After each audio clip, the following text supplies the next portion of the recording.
Well, hello there, friends, and welcome to the finals of the Betty Overwatch League Season 3. Today we have me, Albino Joe, with the lovely and wonderful UTech. How you doing, UTech? Oh, not too bad, not too bad at all. After fiddling around with all the mic stuff, I'm basically saying fuck it and going back to the good old-fashioned headset mic. Going retro. We retro Oh now. yeah. Good thing to do, though, because that's a lucky headset because it brought our team, I guess, to the finals and first seed. So, Hey. yeah, we're going to be playing very aggressive Genji today, who is a fourth seed. Pretty scared of that. Climbing up that ladder. Yeah, they came out of nowhere. No one was expecting this. Everything that they brought to the table, just sweeping game after game. And who are they gonna have their Cinderella story, or is it gonna be stopped right before midnight? I Who mean, knows? I mean, I'll be the guy that stops it. I'll fucking dad them as hard as I can. I'm a-okay with, just stepping, putting my big foot forward and just saying, "Hey, no, that's got to stop, man. Not None of that. today. None of that." Nope. But yeah, it seems after the middle of the season having some problems with their team, the lineup they now have committed players and they're playing and they're climbing. So tonight it's going to be our team, Wangjing Tower, against very aggressive Genji. And moving forward from that, I know that everyone's kind of been following that. Everyone knows what's up. It's yada yada yada. They're coming from the rags to riches story, whatever. But the reason why everyone else here, the reason why everyone else is here right now, is to see the BOL Season 3 award show. First time ever. Whew, I'm pumped. Oh man. Oh, first time? Did you say first time? This is the first time this is ever happening. Oh man, my heart's racing, heart's pumping. I'm pretty excited. And I just want to get straight into it now because I haven't really even looked at any of these categories or who won them. So let's kick it off at the very Lies. beginning You here. you peaked. You I peaked, okay, haven't I you? peeked at the last slide, but that's the only one. Microphone muted. Starting, All-Star Tank is the first category here. And for the All-Star Tank, it looks like we have a runner-up of Jim Bone from Winstonia Baloney. Fucking looking sexy on that Winston all the time jumping, and that Reinhardt. What other tanks has he played? Zarya? Plays a little bit Zarya, plays a little bit Diva. He's just a very all-around good player. Just oh man, like he's scary. He knows how to get those earth shatters. He knows how to be a team player. Whew, what can I not say about that guy? He can do the work as the tank, but who can do it better? I have no idea. You tank, it's you from Wangjing Tower, first place, all-star tank. Ooh, ooh, ooh, ooh, ooh. Monkey, fuck yeah. I mean, I would like to dedicate this to peanut butter. Uh, once in the morning, once in the evening, and once late at night. Nothing but peanut butter. Oh god, are we talking Jif or are we talking like some third-party shit? We're talking about some Skippy. Oh god. That good old-fashioned Skippy. Get that chunky stuff. Yeah, buddy. Well, moving on to the next category. Congratulations, UTech, for being the all-star tank that we I'd need, I'd not s- the one I'd we say deserve. something more. I'd be running around my fucking house if I could, but I don't want to sound too narcissistic. Hey, I'm gloating. I don't care. I'm gloating. But anyway, the next category, bargain of the season. Runner up for that, I could definitely see why, is Evolite at 50 cents. Uh, Who? Ooh, hold on. You gotta take it up from here. I gotta. Sure thing. I'll solo this. Evolite, you've fucking proved everyone wrong. I mean, being a rookie with very, very low levels at the very beginning of the season, I think you've gotten over 100 levels over the course of I don't know, this is a 3-month season or something like that. And I think you're in the hundreds now for your level. But man, you fucking did the work and you put in the time, and good job for being the runner up to the bargain of the season. But The main bargain of the season, as UTech unfortunately disappears, is UTech at $1.25. Wang Jing Tower was able to pick him up, scoop him up, use him for all he's worth, because he's been doing work. He's been doing work, son. That's where Wang Jing Tower needs him. On that tank roll. Yeah. Anyway, moving on off the bargains of the season, All-Star DPS, we have... What I miss? Well, we missed you as bargain of the season, number 1, All right, $1.25. I want to say this. Fuck all of you for not believing I was worth more than $1.25. There. Oh God, Said that was an investment, dude. Like, I don't know, that was like a 10,000% return, cash money. I was expecting to at least go for twice that amount. Hey, I was in cahoots with Wang as soon as he drafted me, and I told him, dude, do not let him go for anything less than fucking $3, and you went for less than half that. So, anywho, moving on to the All-Star DPS position. Ooh. Runner-ups. Actually, we have 2 of them. They tied with each other. We have the Christmas Tree from Lenny Face and Hook Resets, aka Wii U, if I'm correct, from seeing the finals. Yeah, he did get that name change, so he's now officially Hook Resets. But yeah, I don't know if there's been anybody else in this entire league that everyone should, all as a collective whole, be tightening their butts. I mean, seriously, Tree on the Pharah, on the Junkrat, everyone's scared of it. Everyone wants to focus it down. Yet he's still so effective. Same thing with Hook Resets on the Genji. You know he's gonna come in, he's gonna slice, he's gonna dice, and I don't know about you, I can't aim. That's why I play Winston. Well, even going off of that Hook Resets, I think he played more than just Genji, and he was kind of showing off on. I think he played a little bit of Soldier, maybe a little bit of Pharah. He's a little bit more versatile, but Trees, you're right, Trees, Pharah, and even his Junkrat were forces to be reckoned with. So, but do you know who is the biggest force to be reckoned with? Who? My loins are ready. My loins are being girthed. 30. Oh, 30 from Winstony Baloney. Who would have saw that? Fucking awesome. Oh my, I think he's like, at least, he had, if not the most plays of the game, like the second or third most plays of the game as McCree Soldier. Oh yeah, as McCree Soldier. But remember, there was the tie between, was it three people with the most plays of the game? This is true.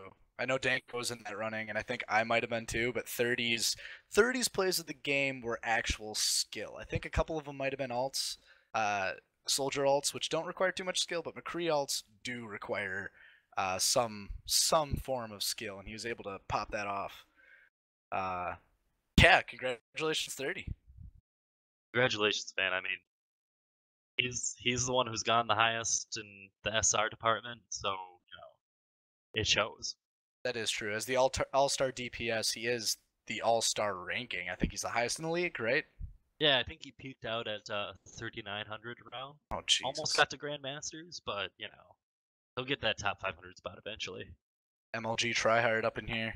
Anyway, moving on to the next category, All-Star Flex Position. So this is an award going to players that didn't solely play, DPS, support, tank. They didn't play just one role. They're able to swap around and play something different, like a DPS and tank, maybe occasionally healer, something along those lines. And it looks like the runner-up is none other than Josh Danko, the guy who we were just kind of talking about a little bit. What do you think of that, UTech? Oh man, well deserved, well won. Definitely see him both on the Zarya and the Pharah and anything in between, just to see what the team needs.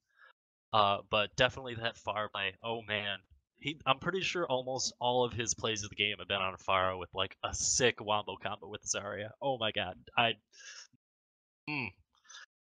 it's so spicy. Beautiful, beautiful, and like those alts just insane. But his diva alt, last week he was getting 3-man kills every single diva alt, and then you'll see him like mid-season doing his Pharah shit. Like, yeah, he could do it all. Ugh, I mean, it's frustrating. I wish I had that ability to, be able to flex around, but some of us aren't that talented. I mean, it's okay.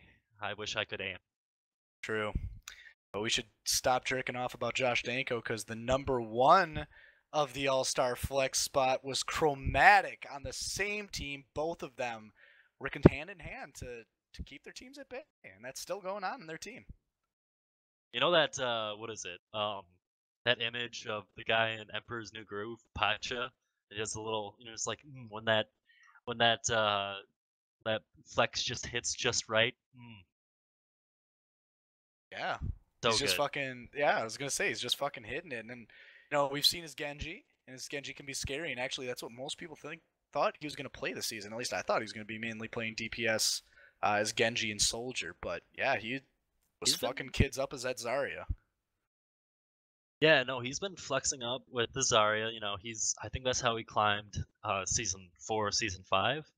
Able to play the Tracer really well, has golden guns for that, as well as able to play Soldier and any other kind of hit scan. I mean, I know both him and and the Bastion flex and the Torb flex. Gotta remember the Torb flex. A lot of flexing. A lot of flexing, but flex those guns. But definitely getting his roots in Counter-Strike, and it's really paid off. So, I mean, same thing with 30. I mean, I think the key to just being good at any other FPS game is just to play Counter-Strike. That's true for some, and not true for some others. There are some players I could mention, but we don't have time for that. Instead, we're gonna go on to the biggest disappointment in the Baddie Overwatch League Season 3. Oh boy, I wonder who is it gonna be? Oh god, this is I love you and everything, but runner-up on Lennyface is Cruised Master. Cruz. Friend. I think I mean, you have to think. Cruz is one of those players that is just everyone thinks he's gonna be that rock. He's always there, and then sometimes he just sinks a little bit lower in the sand. No, I think he did a good job. I think there's probably a little bit more hype to what he could do. I could be wrong because I didn't really pay attention. Because yeah. Well, I don't know if the finances of the player value actually mattered when people were picking this, but Cruz did go for $3, and I don't know if he. I mean, when it comes to comparing Cruz to you, UTech, just to praise you a little bit more here. I mean, $1.25 for you compared to 3 for Cruz, I'd take you every single time. Oh baby! But you know who else I would take you over every single time, according to their value? Who? Fucking Blabour. Oh, Blabour went for 25 cents. I now know that value does not matter at all. But see you in the final. Sorry. Kind of not the best, not the best pick for them. I don't know if he paid off. I saw him jump into a well as a monkey once or twice, and I think he was definitely trying to. I think definitely this season wasn't his season because he wanted to play Orisa, and just as we get into the finals, or like the grand finals, Orisa got buffed. How about that? But I think the biggest thing was it was the hype surrounding him. Definitely, I believe the quote from AJS0 was "Fuck you! I can't believe we got Blabour for 25 cents." Yeah, I think he said that. We need some footage just to make sure, but yeah. So much for that. Well, anyway, Blabour, sorry. You're the biggest disappointment in the league. But on the bright side, you got an award. You got first place in an award. This is true. Consolation prizes, OP. Anyway, on to the next category here, Bust of the Season. So this is where the value actually matters. And I'm a little surprised for this runner-up choice at $11.50. Chromatic? Now, Chromatic was a Bust of the Season? You have to think. You have to think. All these things were voted on at the very end of the regular season. This is before that team was popping off. So if you saw Chromatic, although yes, he was their big beefy, I have higher SR player than you. He didn't really find his groove. So with the amount of money that was pumped into him, it didn't seem very appealing that he was able to, really carry his weight. But if you think about it, like what we have now, he seems to be working really, really well with his team. They're running that triple DPS lineup, and I think they came out of nowhere. Yeah, and now when I think about it, I think these votes were in before the playoff season even started. So I don't think people were expecting very aggressive Genji to get that far. Thus, the chromatic value of almost $12. Going from regular season to playoffs, I could kind of see where some people would say that. If anyone say that now, I'd say they're fucking high. But we should get off chromatic because the number one pick makes a little more sense, unfortunately. BOL S3 550. And I think the reason why he was the biggest bust of the season is because of the Roadhog changes. So in all reality, the Roadhog changes are the bust of the season. That's just me. I have to agree with you on that. I mean, we had what, like 3 weeks with old Roadhog before he got changed.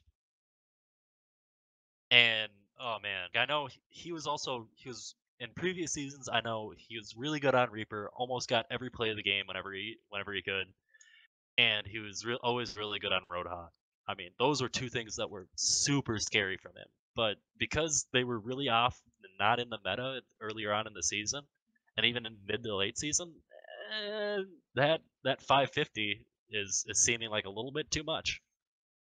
Yeah, that is a bit much, and just kind of looking at values of other players that are on the team, like AJS going for 325, Jim Bone going for 575. You have these backbones, or apparent backbones of teams, such as those guys, going for around the value, less than the value, and being a little bit more of a factor. So, BOL S3, I am sure if Roadhog was still a champion in Overwatch, he'd be fine, but Dude, have you played new Roadhog? He can move around. He doesn't die right now. that is true, but something that we shouldn't tell the enemy quite yet. Before we get into these games. However, all right, let's get into the next one then. Next category, All-Star Support. All right, I think this has been a hugely coveted one. I can't announce this. I'm in the running for it, so I can't announce it. So for All-Star, we have in the runner-up category, drumroll, we have AGS 0 from See You in the Finals as the Mercy main. Now, wow.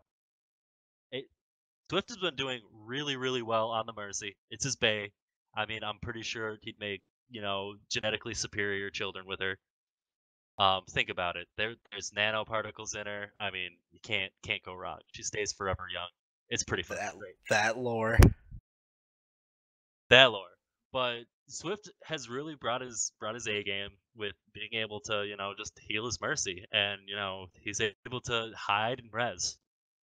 Yeah, and yep. AJ Hasir, I mean, he is a very patient Mercy, but he will jump in when he needs to as well.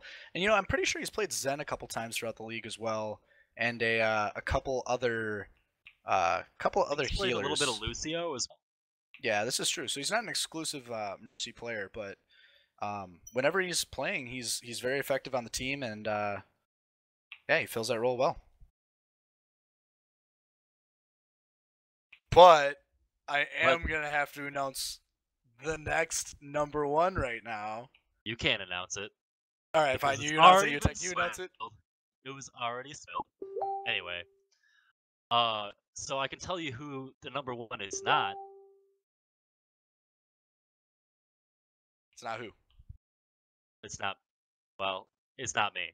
But it is another person who's on this stream. It is Albino Joe as number one support for the season. Good job, dude. Playing one character the whole entire time. Well, not the whole entire time. I think I played Lucio once, but yeah. But it's interesting considering at the beginning you kind of came off as a tank player, especially during the draft, and switched over to support. This is true, and it's been suiting the team well, that's for sure. So, would you say you've been and kind of shafted on the whole flex roll.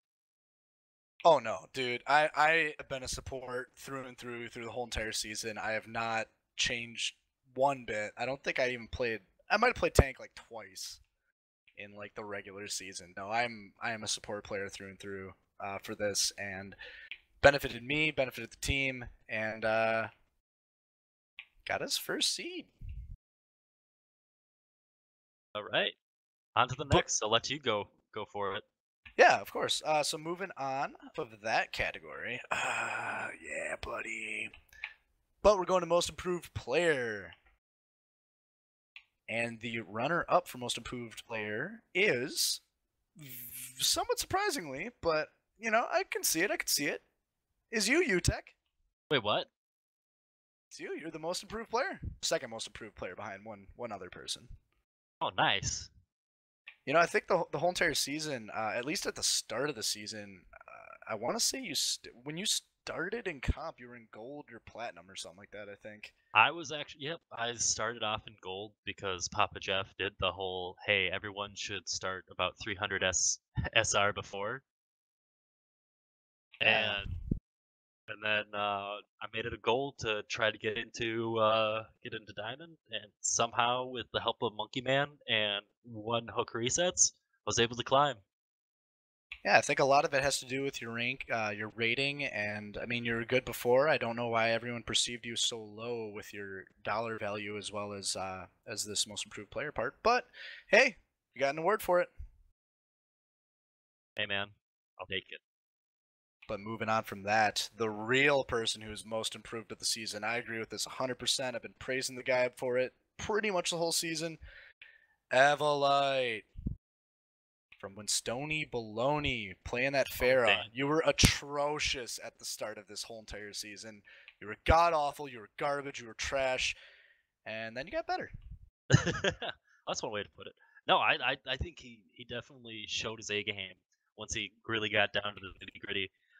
Now his Pharah plays are some of the most scary plays in the skies. Can't deny, came from humble beginnings, but he fought through thick and thin to just try to get better, and now he definitely showed, and he definitely improved. I mean, there was a lot of times where I always saw him online playing a game. It was good to see. Yeah, and he got so many levels throughout the course of the whole entire season, and some people call him a Sith Lord, but I'll let that speak for itself because we're going to go on to the next award.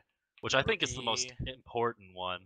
Yeah, no, I'm thinking of the next one. No, that's not this one. Yeah, no, this one, I agree. This is a pretty big award here. Rookie of the Season. And we had quite a bit of rookies, and a lot of them were very high leveled here. And just kind of starting out here with two people tied for the runner-up. We going with Hook Resets from Seeing the Finals and Chill Out from Wangjing Tower. Nice. I mean, those two definitely coming out of the gate showed that they had a lot of potential. I mean, at the beginning of the season in the draft, they were both in Diamond.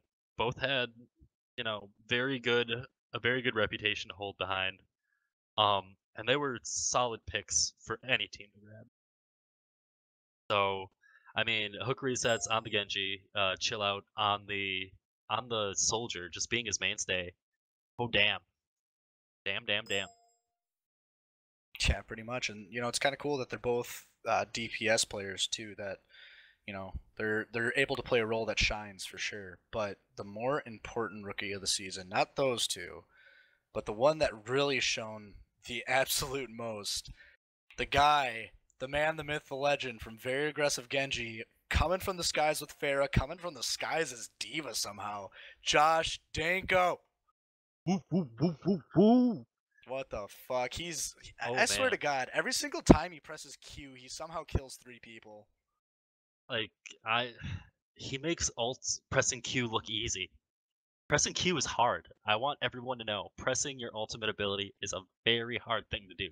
It's supposed to be hard. It's like a Mario Party game. You gotta press it at the right time as many times as you can.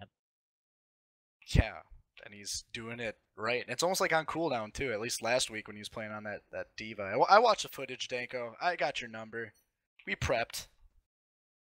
But I will say one thing about Josh Danko. Super friendly guy. Super friendly guy. Randomly, while I was queuing comp with hook resets when I was climbing, randomly got into a game with him. And all of a sudden it's like, hey, is that someone we know? Hey, that's Josh Danko. Oh, Josh Danko. Josh Danko. Oh man, Josh Danko. But super friendly guy, definitely deserves rookie of the season. You know what? I think if when we have BOL season 4, he's gonna be definitely one of those top contended spots. Oh yeah, and he's gonna give 30 a run for his money, or at least be in that competitive, top tier there. Being dank as fuck. Congratulations, Josh. But moving on to the next category here, MVP. So this is just pretty sure this is just straight up best player of the league or of the season. Kinda going off of that. We have two runner-ups tied together again. The same two people who won Rookie of the Season. Hook resets from seeing the finals and chill out from Wangjang Tower. Oh baby, that's a twofer. But they get 2 second places, both of them. So I guess would we give one of them the Rookie of the Season, one of the MVP? MVP? Maybe do a 1v1 duel for it. Yeah, dude. If they want to fight it out, I'm not gonna advocate anything, but I agree with that idea. I'll Deathmatch is that a thing now. Yeah, it is a thing. Let them duke it out for the MVP. But But yeah, no, definitely hook resets, chill out, doing that thing. But what were you gonna say? I believe you're gonna say something epic and awesome. I was gonna say, the MVP of the season. Not surprising at all. 30. 30. From when Stony Baloney just showing up and doing his best and fucking wrecking kids every single week. I mean, if he was my senpai, I'd hope he noticed me, because he, like, every game he's in, he just shows up and just wrecks everybody, saying, "Hey, guess what? This is my small pond. I'm gonna wreck everybody else, and guess what? That small pond over there, I'm gonna wreck that one, and this other small pond, I'm gonna wreck that one." Even when he goes into the big pond, he's just gonna say, "Hey, guess what? This is mine now, bitch." Yeah, and I mean, it's not even just him all the time too, because he has that team aspect to him as well. I've played on a team with him before. I wouldn't know this about other players, unfortunately, but with 30 specifically, between that smooth, calming voice that he has and that very calculated, he sounds like he always knows what the fuck is going on, even if he doesn't. I just trust that he does. I could see him being a force to be reckoned with in almost any team. Yeah, and that's why he went for how much he did. It's just everyone knows who 30 is. He commands respect, and he's a general, dog. Oh yeah, 1150. But anyway, moving on from that, congratulations, 30. But going on to something that's going to give us a little bit of footage here. Best play of the season. The runner-up for that one.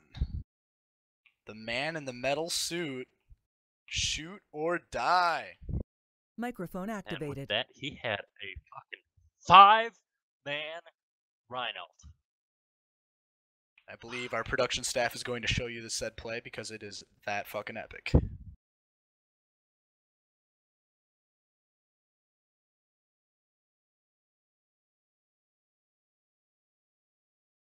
Microphone muted. Sound muted. Versus those picks. And play of the match here going to be the most important of those picks that happen. Emic on the Torbjorn. Yeah, just you. God, they claimed this room as their own, and they gave no quarter, no inch. Let no one take it. I appreciate that half of that play of the game was just Emic kneeling behind a Reinhardt shield and letting the turret do its thing. At some point. That play of the match gonna be shooted out here. I assume this is gonna be that one inside the building. Oh, yeah, yes. He sniffs it out like a fucking drug dog. Oh! Finds all of Lettyface, and oh my god, just versus those picks. And play of the match here gonna be the most important of those picks that happen. Emic on the Torbjorn. Yeah, show you. God,